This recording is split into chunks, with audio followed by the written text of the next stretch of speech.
Salutations, frères et sœurs.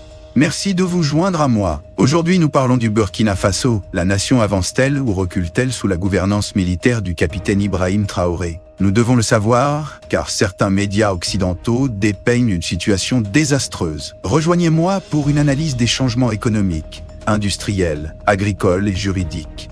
Depuis son arrivée au pouvoir, comparons la gouvernance démocratique précédente à la révolution militaire actuelle. Avant 2022, le Burkina Faso, sous gouvernance démocratique, faisait face à l'insécurité, à la stagnation économique et à l'instabilité politique. L'économie, dépendante de l'aide étrangère et des exportations de matières premières, affichait une croissance du PIB de seulement 1,8% en 2022. Les infrastructures limitées et la faible industrialisation entravaient le développement. Depuis l'arrivée du capitaine Traoré, l'accent est mis sur la revitalisation de l'économie, la réduction de la dépendance étrangère et le renforcement de la résilience nationale. En 2023, le PIB a augmenté de 3,2% et les projections pour 2024 estimant une croissance de 3,7% à 5,5%. Des investissements dans les industries de transformation locale, l'agriculture et la fabrication textile ont contribué à cette reprise. Sous la gouvernance démocratique,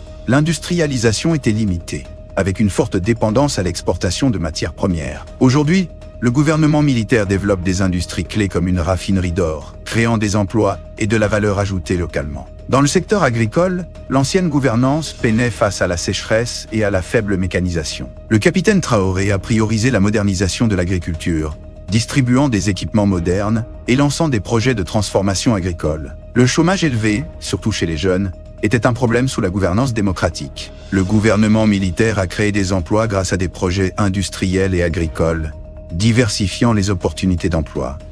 Sur le plan juridique, le système judiciaire hérité de l'ère coloniale est en cours de réforme. Le passage à une tenue judiciaire traditionnelle est un symbole de fierté nationale et de rejet de l'influence coloniale. Enfin, en matière de sécurité, là où les médias occidentaux se concentrent, le capitaine Traoré a mobilisé les ressources nationales pour lutter efficacement contre les groupes armés, récupérant des territoires perdus sous la gouvernance démocratique. La révolution militaire a apporté des changements significatifs, visant à réduire la dépendance étrangère, à renforcer la fierté nationale et à revendiquer notre dignité. Le Burkina Faso avance, et des observateurs comme Aude de Maya peuvent le confirmer. Restez à l'écoute pour la deuxième partie.